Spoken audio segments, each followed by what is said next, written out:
bienvenue sur ma chaîne, j'espère que vous allez bien. Aujourd'hui, on se retrouve pour un petit crash test et d'une palette qui fait un petit peu le buzz, qui a fait grande impression à sa sortie. J'ai nommé la palette Jawbreaker de Jeffree Star. Oui. Alors pour celles qui ont suivi, en fait, au départ, je ne voulais pas acheter... Enfin, je ne voulais pas. Non. Je récapitule. Elle était dans ma wishlist. Quand elle est sortie, bon, j'ai vu 60 € la palette, etc. En plus, en pleine période, enfin, juste avant les soldes, etc. Je me suis dit, tu vas pas t'emballer. Effectivement, cette palette est belle. Effectivement, les revues étaient bonnes, etc. Mais on peut attendre. Il y a de quoi faire en attendant. Et puis, je me suis dit, on verra bien si à un moment donné, j'arrive à la choper avec un petit bon de réduction. Bref. Quand j'ai commencé à dire ça, on m'a dit non, mais de toute façon, avant que tu craqueras avant qu'il y ait un bon de réduction sur cette palette, c'est pas demain la veille. La palette n'est pas sortie il y a 15 ans, hein. Elle est sortie il y a quelques semaines, voire peut-être un mois ou deux, je ne sais pas, non, un mois. Et miracle de la beauty community. Il y a eu un code sur le site Marionnaud qui revend la marque Jeffree Star, moins 25%, applicable sur la nouvelle collection de Jeffree Star. Ce qui est plutôt une bonne chose puisque, en règle générale, les promotions ne s'appliquent pas sur les nouveautés et notamment sur la marque Jeffree Star, qui n'est pas en point rouge. Si, je crois que c'est en point rouge. Non, enfin bon bref, c'est exclu des codes promo. Et là, c'était en promo. Donc je me suis dit... Allez hop, c'est parti, tu te la prends, moins 25%.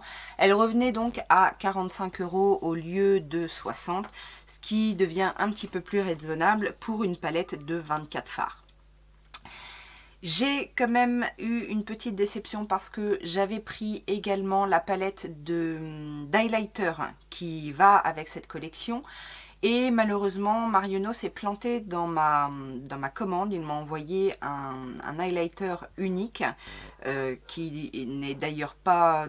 Enfin, une couleur un peu improbable. Donc, j'ai décidé de ne pas le garder. Je me suis rapprochée du service après-vente et ils m'ont dit oui, il n'y a pas de souci. On va on va vous rembourser et puis vous pourrez reprendre ce que vous voulez, etc. Ce qui pouvait être la palette d'highlighter Jeffree Star, sauf que j'ai été voir et elle n'est plus en vente sur le site. Alors je sais pas si c'est rupture de stock ou si ils ont enlevé le produit, mais en tout cas je ne la retrouve pas. Alors je vais bien évidemment suivre ça, puisqu'ils m'ont dit de toute façon que quoi qu'il arrive, si je retrouvais le produit et que j'avais bénéficié d'une réduction, j'avais juste à appeler le service client pour qu'il m'applique la réduction et bien évidemment j'aurai le produit au prix initial. Sauf que pour l'instant elle n'y est toujours pas. Donc bon, bref, passons, c'est pas grave. Je testerai les highlighters Jeffree Star plus tard. Aujourd'hui on est là pour parler de cette fameuse palette Jawbreaker qui est magnifique. Alors, il y a beaucoup de couleurs dans cette palette, il y a une grande contenance au niveau des fards. Les fards sont cruelty free. Il y a des couleurs pastel, il y a des couleurs un peu néon, il y a des couleurs foncées également. Il y a même deux couleurs ici de neutres qui peuvent servir justement de toile de fond au niveau des make-up. Il y a bien évidemment un joli fard un peu duochrome scintillant ici, le Jawbreaker. Il y a un blanc, voilà, il y a des très très belles couleurs. Des couleurs dont on n'a pas forcément l'habitude, je pense notamment à ce vert qui est un petit peu improbable, ce lilas, ce fameux Farfuck, oui. Jeffree Star n'a pas peur des mots, n'est-ce pas? Je vous avoue que quand j'ouvre cette palette, je suis très inspirée. J'ai envie de plein de choses. On peut faire du pastel, on peut faire des dégradés, on peut faire des halo high, certainement de très très bonnes compositions. Il y a aussi ces deux fards-là, le doré et le violet, qui m'inspirent aussi, puisque je trouve que c'est une très belle composition. Bref, j'ai envie de faire plein de choses, mais il va falloir se décider. Donc, ne perdons plus de temps, allons-y. Je vais commencer par unifier le haut de ma paupière avec le fard blanc ici, enfin blanc crème, qui s'appelle Virgin. Alors j'ai pas mis de base, j'ai bien estompé en fait mon anti-cerne et on va y aller au crash test total.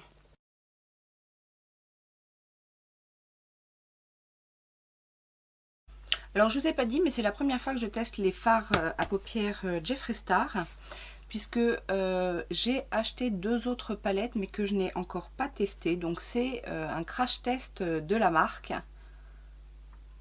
Bon, après ils ont plutôt bonne réputation les fards Jeffree Star, mais on va voir ça.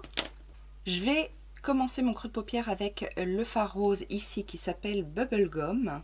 Je pense que je vais faire un Halo Eye ou un espèce de smoky.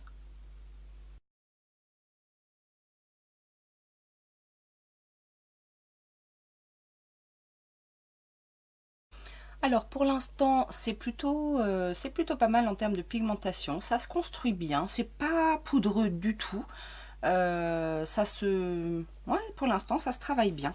Du coup je vais prendre le fameux fard Fuck, donc c'est un corail un petit peu néon quand même on dirait, et je vais le mettre en coin interne en fait, dans mon creux mais dans le coin interne.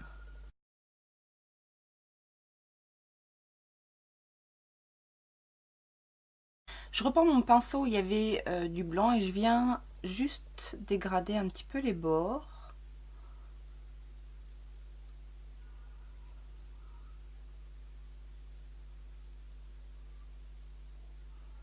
Je vais ensuite prendre la couleur un petit peu framboise ici qui s'appelle Cherry Wait, que je vais poser sur la paupière mobile.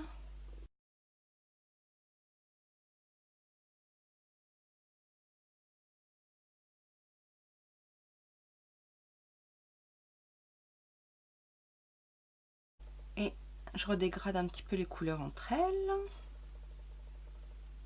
Je vais venir foncer mon coin externe légèrement en subtilité avec ce bleu marine qui s'appelle Delicious, donc qui a l'air d'être le fard le plus foncé de la palette. Et du coup, je vais vraiment venir intensifier mon coin externe en fait avec.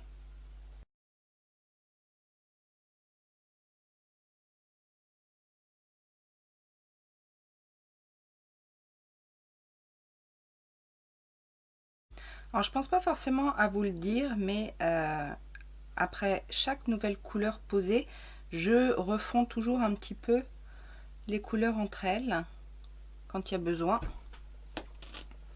avec les pinceaux, sans forcément remettre de la couleur sur les pinceaux. Ensuite, dans le coin externe, je vais poser au doigt ce beau violet qui a l'air métallique. Je vais le poser au doigt, en fait, dans le coin externe comme ça, un petit peu par-dessus le bleu et un petit peu en transition sur le rouge.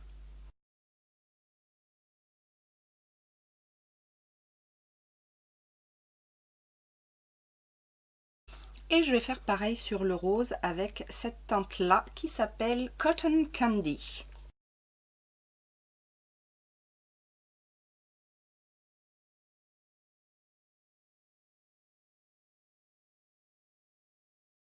Alors comme bien souvent quand on applique les fards un peu irisés, un peu satinés, un peu pailletés comme ça au doigt, il y a souvent des chutes.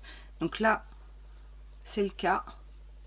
Pour le ras de cils inférieur, je vais d'abord mettre une base. Donc là c'est un Long Lasting Eyeshadow de chez Kiko. C'est la teinte, c'est un violet tout simplement, que je vais mettre en ras de cils et que je vais dégrader juste après.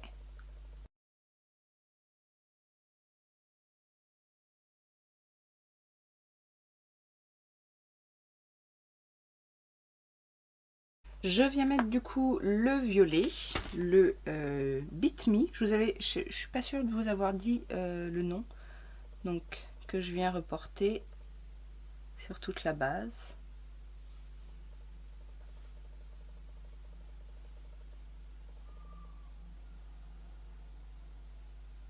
Je reprends le Farfuck avec le même pinceau que tout à l'heure et je viens flouter les bords et dégrader le violet.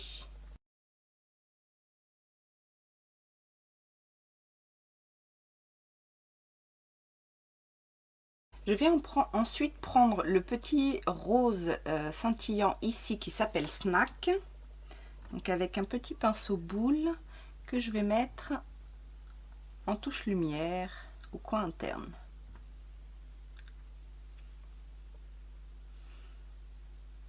C'est un très joli fard.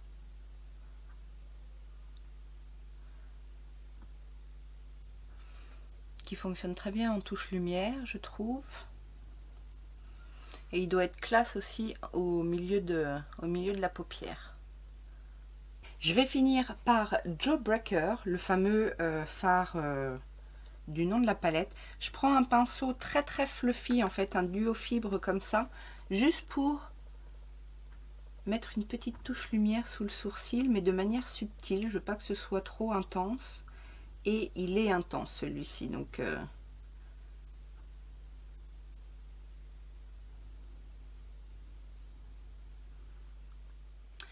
Voilà mes coquettes, le look est terminé, donc j'ai mis un petit crayon noir en fait en ras de cils inférieur, mais vraiment tout fin, juste pour souligner le regard.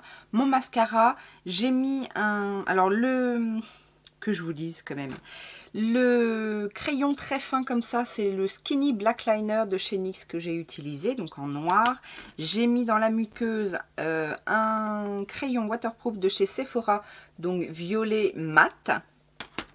Et puis en rouge à lèvres, j'ai mis un petit Guerlain qui s'appelle Rouge Automatique. C'est le 164. Donc, hop, comme ceci. C'est un petit rose. Voilà, voilà. Alors, donc que penser de cette palette? Eh bien, rien à dire en termes de texture, pigmentation, les finis. Il y a du mat, il y a du satiné, il y a du métallique un petit peu. Les métalliques ont une texture un petit peu plus poudreuse en fait que les autres. Les mats par contre sont de très très bonne qualité. Ça se travaille très bien. Il y a une grande contenance, donc ça c'est plutôt appréciable. Il y a vraiment beaucoup de choses. Il y a des basiques comme le beige, le brun, le blanc. Non, franchement, c'est une belle palette. Après, est-ce que j'ai été complètement bluffée par la texture des fards? Aller travailler, non. Pour être honnête, il y a d'autres marques, d'autres palettes qui sont de cette qualité, peut-être à moindre coût. Maintenant voilà, c'est Jeffree Star. La collection est sympa, la palette est très belle, il y a un grand miroir. Voilà, c'est une belle palette. Mais voilà. Je suis contente de l'avoir eu en solde. J'aurais peut-être regretté mon achat en l'ayant payé plein prix. Maintenant, il y a des très très belles couleurs. Alors, on va regarder. Je vais vous faire quand même quelques swatchs. Donc là, le jaune est très satisfaisant. C'est le Wow. Le petit lilas là qui m'inspirait un petit peu... Très bien aussi, il n'y a rien à dire. Et puis il y a les petits verts aussi qui sont assez intrigants. Donc il y a le Cute, donc le vert un peu vert d'eau. Bah oui, ça marche. Et le Soar qui est un petit peu plus vert, un peu plus vert pomme. Ouais, ce sont...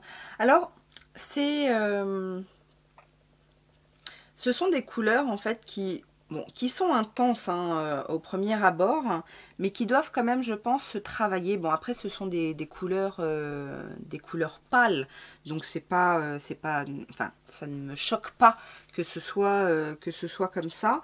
On va regarder aussi le Lemon Drops, là, le fameux jaune un peu doré. Ouais, voilà. Les